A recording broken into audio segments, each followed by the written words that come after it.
If you really look closely at an English kitchen, you'll realize you aren't just cooking. You're actually speaking this wild, highly specific mix of ancient Viking, medieval French, and modern street slang.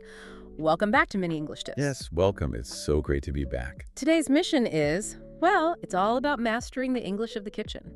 We want to equip you so that you can instantly understand recipes, talk passionately about your food, and, navigate daily conversations like a total native speaker. And there's a really powerful pedagogical reason for taking a specific approach today.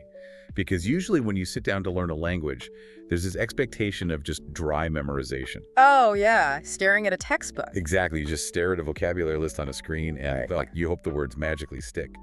But learning English through a highly practical daily activity like cooking, it provides an immediate physical context. In cognitive science, we actually call this embodied cognition.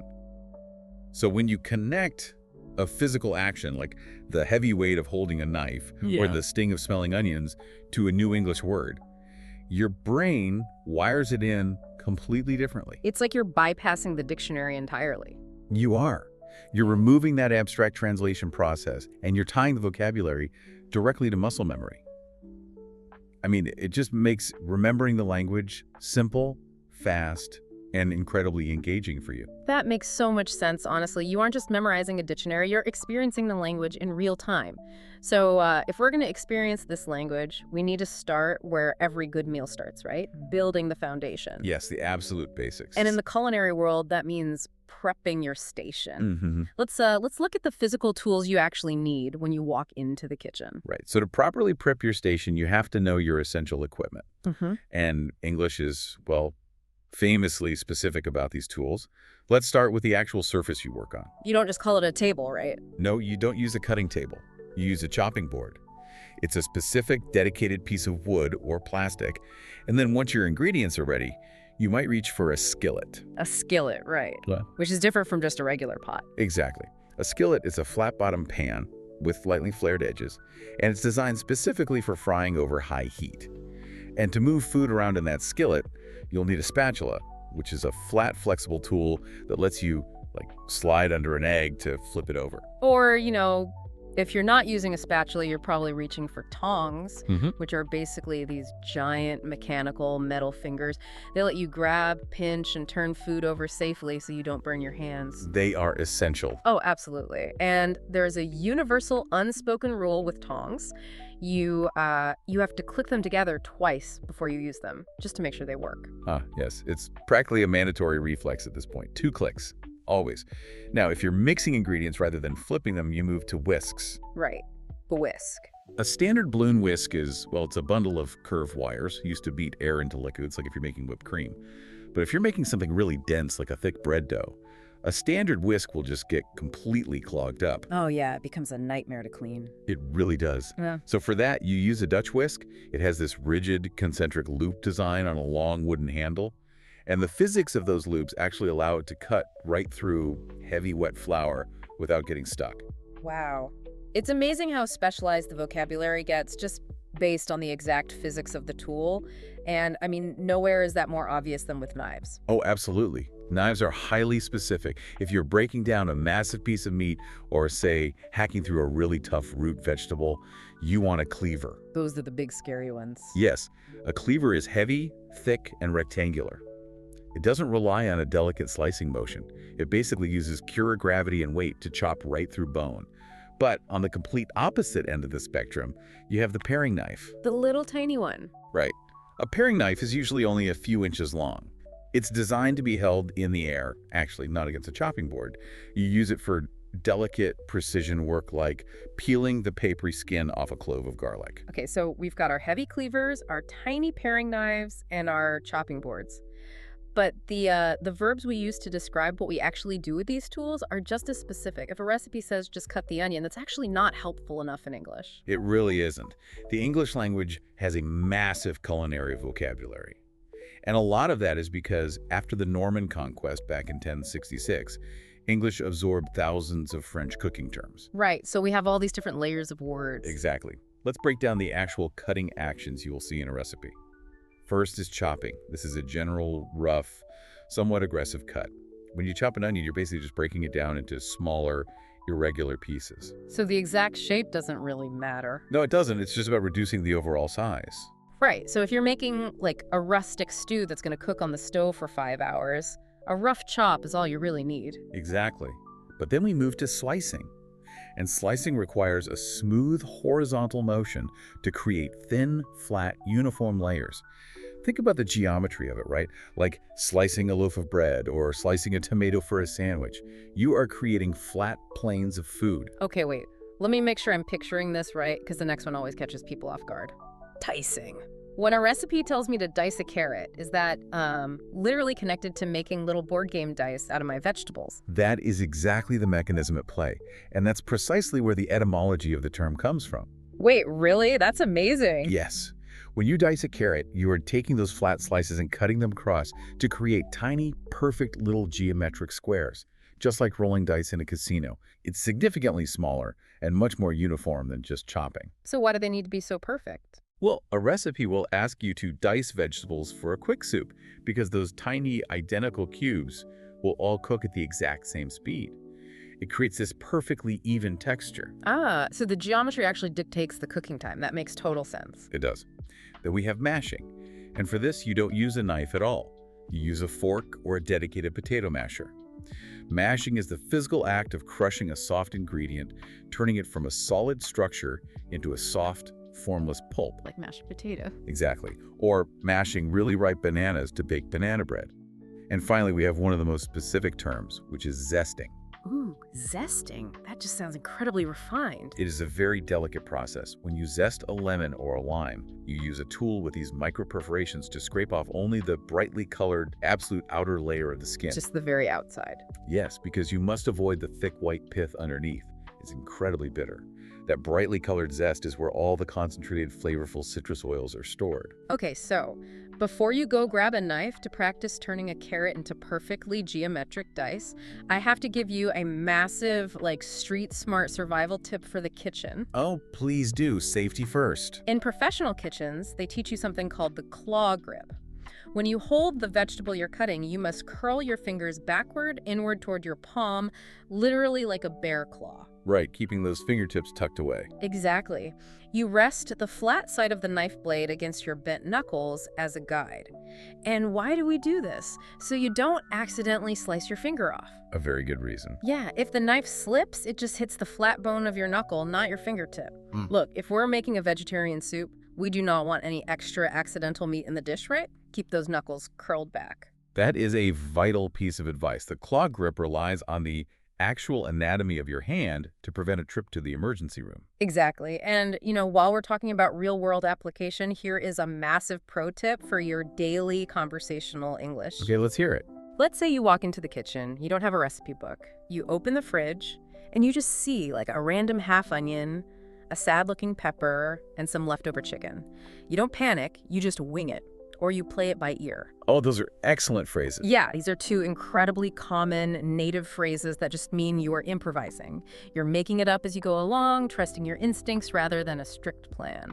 If a friend calls and asks what you're making for dinner, you just say, "Oh, I didn't have a recipe, I'm just winging it today." Winging it conveys this wonderful sense of confidence. So our ingredients are prepped, our geometry is correct, and our station is clean. But raw onions and perfect little carrot cubes don't actually make a meal. Sadly, no. Right. The moment heat touches that pan, the chemistry of the food changes. And so does the English language we use to describe it. Oh yeah, we are turning up the heat. Now, I always get tripped up by the verbs here, honestly. Let's start with water. What is the actual difference between boiling and simmering? It all comes down to the aggressive physics of the heat transfer. If you turn the stove to maximum power, you get boiling water. And boiling is violent, it's chaotic. It's just bubbling everywhere. Exactly. It's like a traffic jam where all the water molecules at the bottom of the pot get so hot they're trying to escape into the air at the exact same time. It creates these large, rolling bubbles that rapidly break the surface. It cooks pasta quickly, but it will absolutely destroy delicate foods. So simmering is like the gentler alternative. Precisely. If a recipe tells you to simmer, you must lower the heat significantly. Simmering is a low, lazy heat. you'll only see tiny occasional bubbles rising to the surface. Just a little bubble here and there. Right. It's a slow chemical extraction, which is perfect for letting a tough cut of meat break down or letting a tomato sauce develop its deep flavor over several hours. Then there's steaming. Oh, steaming. That's a great one. With steaming, this completely removes the food from the water itself. You suspend vegetables or dumplings in a basket above the boiling water. The hot rising water vapor surrounds the food, cooking it gently without washing away any of the nutrients into the water below. Steaming is just brilliant for broccoli. But, I mean, water is easy. I always struggle when a recipe asks me to sauté something instead of frying it. They both use a hot pan and oil. Am I just guessing and hoping nothing burns? It is a very common point of confusion, but the distinction is actually quite clear. Sautéing comes directly from a French word meaning to jump. To jump? Really? Yes, this is shallow frying. You use just a very thin film of oil in a skillet to cook things quickly over medium-high heat. You have to keep tossing the ingredients around, making them literally jump in the pan so they don't sit in one place and burn. Ah, so sautéing is active and uses minimal oil. That makes sense. Yes. On the complete opposite extreme, you have deep frying. The food is entirely submerged in a massive, deep vat of extremely hot oil. Like when you make French fries. Exactly. The sheer volume of hot oil instantly cooks the outside of the food, creating a crispy shell. But going back to sautéing, when you're sautéing onions and garlic, a native English recipe won't always give you a strict time limit. It will often ask you to rely on your senses. It will say, sauté the garlic until fragrant. Until fragrant. I love that phrase because it means your nose is your kitchen timer. You aren't just staring at a clock, you know. You wait until that sharp, beautiful, cooked garlic smell hits the air and boom, the chemical reaction has happened and you move to the next step. Exactly. You are relying on the physical environment. But you know, this brings up a massive question about measuring. If I'm baking a highly specific cake, sure, I'll use scientific measuring cups or measuring spoons, but native speakers, especially when they're winging it, use these highly informal slang measurements. We do, and they are incredibly evocative words. Yeah. Instead of saying, add 10 milliliters of water to thin out the sauce, a native speaker will just say, add a dash of water. A dash is just a quick, careless splash. Or think about dessert. You wouldn't weigh out 50 grams of heavy cream. You ask for a dollop of cream. A dollop is a fantastic example of onomatopoeia in English. It totally is. It literally sounds like what it is. A dollop is a soft, heavy, rounded spoonful of something thick, like sour cream or whipped cream, that just drops heavily onto the plate. Dollop. It's very visual. And what about dry spices? We never weigh out salt on a digital scale for a soup. We use a pinch of salt. You literally reach into the salt, pinch it between your thumb and index finger, and sprinkle whatever small amount you grabbed. Dash, dollop, pinch. They aren't scientific, but they're exactly how real people talk in a kitchen. They describe the physical action of measuring, rather than the mathematical volume. Yeah. But we also have to consider the temperature of the ingredients before we even cook them. Often, a recipe for bread dough will call for lukewarm water. Lukewarm, right. This means the liquid is only slightly warm to the touch around body temperature. It's the perfect, safe environment for waking up the dormant yeast without accidentally killing it with boiling water. Okay, hold on. Let me push back on this for a second. Lukewarm. I totally understand why yeast needs lukewarm water, but isn't lukewarm an insult if you apply it to a human being? Like, if I tell my friend that they are a lukewarm person, we're probably going to get into an argument. You've highlighted a brilliant nuance of English context there. Yes, the application completely shifts the tone. In baking, lukewarm is nurturing and essential. But not in real life. No, in business or in casual social dynamics, calling someone a lukewarm person or saying they gave a lukewarm reaction is a sharp criticism. It means they completely lack passion. They lack conviction. Like they just don't care. Exactly. If you pitch a brilliant new marketing strategy at a corporate meeting and your boss gives it a lukewarm reception, it means they were entirely unimpressed. They didn't passionately hate it, but they certainly didn't care enough to love it. It was just a flat, unenthusiastic meh. Wow, okay. So you want your yeast to be lukewarm, but you never want your personality, your relationships, or your career to be lukewarm. Keep the fire burning. Never be a lukewarm person. I love that. So the heat is off, the chemical reactions are finished, the kitchen smells amazing. Now, how do we talk about the finished meal? Because this is where the culture of food really takes over the language. It does. The vocabulary we use to describe a finished dish reflects the time, the effort, and the regional flavor profiles involved. And look, there is no greater point of culinary pride in English than making a meal from scratch. If you invite me over for dinner and casually mention you made the meal from scratch, I know exactly how much effort you put in. It's a badge of honor. It really is. It means you used zero pre-packaged, factory-made shortcuts. You didn't buy a jar of pasta sauce or a pre-made crust. You bought raw tomatoes, raw flour, raw garlic, and you built the entire complex dish from the ground up. And naturally, making things from scratch often leads to what we describe as a labor-intensive meal. Labor-intensive is a fantastic compound adjective.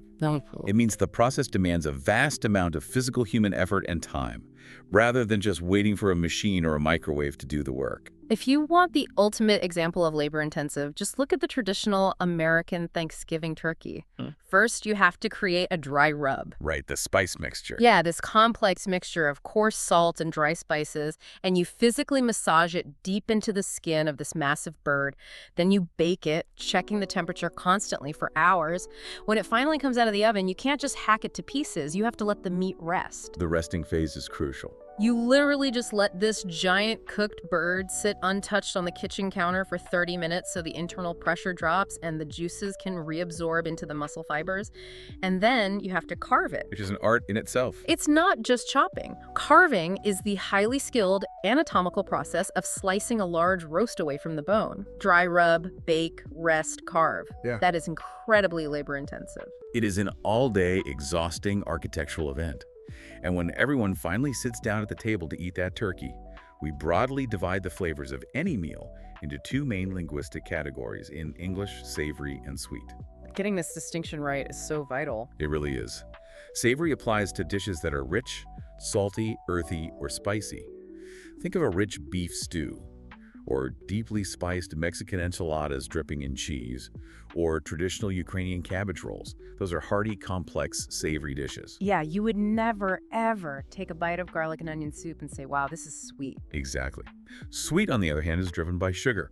It applies almost exclusively to desserts, baked goods, or heavily sugared breakfasts. A classic British sticky toffee pudding, practically floating in a pool of hot caramel sauce that is unequivocally sweet. Oh, definitely. The Brazilian dessert cartola, featuring bananas pan-fried in butter, layered with melted cheese, and heavily dusted with cinnamon and sugar. That is a sweet treat. My mouth is literally watering right now just thinking about that. And actually, that brings up the street smart slang we use when food is that incredible.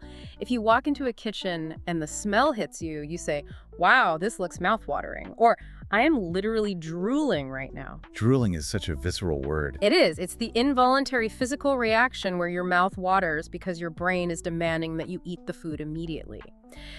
But if you want to sound incredibly modern, and I have to preface this by saying you will mostly hear this from Gen Z on internet food videos, you might hear someone say the food is bussing. Oh, yes. But Bussing, bussing. It just means it is overwhelmingly delicious.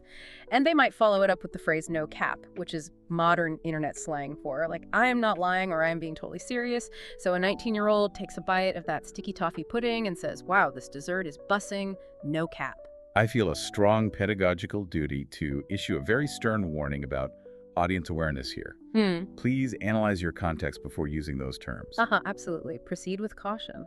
Bussing and no cap are highly informal, generational slang. It might be fun to use ironically with your friends at a casual weekend barbecue. But if you are at a formal, high-stakes business dinner at a steakhouse with your company's CEO and you describe the steak as bussing, no cap, they will likely question your professionalism. Yeah, your boss will look at you like you just landed from an alien planet. It sounds ridiculous coming from an adult in a suit. If you want a universally respected, totally safe native phrase to use when a meal satisfies you perfectly, regardless of who you are talking to, you just sit back, smile, and say, that really hit the spot. Hit the spot. That's a perfect one. It implies a physical sensation of deep satisfaction. It means the meal was exactly what you needed, exactly when you needed it. That hit the spot. It works at a barbecue, and it works at a Michelin star restaurant. It's a classic, enduring idiom. And noticing how seamlessly you transition to an idiom brings us perfectly to the most fascinating realization of this entire deep dive. It's wrap-up time. Yes, it is time for the wrap-up. You know, it's fascinating. We have spent all this time talking about tools, heat, and flavor profiles in the kitchen. But just yesterday, I was in a meeting, and I told my manager that a new software update was the best thing since sliced bread. A kitchen metaphor right in the boardroom. Exactly. I didn't even process the fact that I was pulling a kitchen metaphor directly into a tech meeting. Kitchen vocabulary hasn't stayed in the kitchen. It has completely invaded every aspect of the English language. And the reason for that invasion is profoundly simple, really. Food is the ultimate universal human experience. Every single person on the planet understands the concept of a sharp knife chopping, bitter taste, or the warmth of baking bread. Right. We all get it. Because these physical realities are universally shared, they serve as the perfect foundational metaphors for explaining complex, abstract human behaviors and business situations. Think about how often we use them without noticing. If a friend tells you a wild, unbelievable rumor, you don't call them a liar. You say, "I'll take that with a pinch of salt." You are metaphorically adding a tiny grain of skepticism to make their story easier to swallow. Or consider workplace dynamics. If a colleague is desperately trying to get a promotion by excessively complimenting the boss, we say they are trying to butter someone up. Oh, that's a great visual. It evokes the physical image of rubbing rich, soft butter over a piece of dry bread to make it more appealing. You are artificially smoothing over a situation with praise. And when corporate life gets ruthless, the metaphors get heavy. If a company does mass layoffs, they don't just terminate employment, they give somebody the chop. That sounds terrifying. It instantly brings to mind the heavy, unforgiving weight of that meat cleaver we talked about earlier coming down on a chopping board. It's final, it's brutal, you've been given the chop. On a more strategic note, project managers constantly talk about finding the lowest hanging fruit. If you're standing in an orchard picking apples, you don't exhaust yourself climbing a ladder to the very highest branches right away. No, you'd start at the bottom. You grab the easy, accessible fruit hanging right at eye level. In business, the lowest hanging fruit represents the easiest, most obvious tasks you can complete quickly to gain momentum on a massive project. It is everywhere. Once you start noticing these food idioms, you just can't unhear them. And honestly, integrating these expressions is the absolute fastest way to upgrade your fluency. When you stop translating literal textbook definitions in your head and you start telling your team to grab the lowest hanging fruit or admitting that you are just winging it on a presentation, you completely change how you are perceived. You really do. You stop sounding like an academic dictionary and you start sounding like someone who breathes the language. You are communicating shared human experience rather than just reciting grammar rules. And to you, listening to us right now, please remember that active, consistent practice is the only secret ingredient to true mastery. Absolutely true. You would never expect to become a master chef just by watching one cooking tutorial on a screen, would you? You have to walk into the kitchen, you have to physically pick up the knife, you have to misjudge the heat and burn a few onions, and then you try again. That's how you learn. The exact same principle applies to your English journey. You must speak, you must write, and you must aggressively apply this new vocabulary in your daily life. Get out there and use it. If you found today's deep dive helpful, please take a second to like the video and subscribe to the Mini English Tips channel so you never miss our lessons. And we have a specific task for you today. Leave a comment below sharing your thoughts on this theme. We want to hear from you. We want to hear about your absolute favorite dish to cook from scratch. Use the vocabulary we covered. Tell us if it requires chopping or dicing. Tell us if the final flavor profile is savory or sweet. Yeah, let us know. And before we leave you, we want to offer a final provocative thought for you to explore on your own this week. Today, we analyzed how the specific actions of the kitchen have given us a massive treasure trove of hidden idioms. But what about the rest of your daily life? That's a great question. What other rooms in your house or mundane chores hold secret dictionaries of English metaphors? The next time you are sorting laundry, fixing an engine in the garage, or digging a hole in the garden, stop and look at the tools you are holding. Think about how the literal physical actions you are performing right in that moment might be secretly controlling the abstract idioms we use in English every single day. Keep questioning, keep exploring the language around you, and we'll see you on the next deep dive.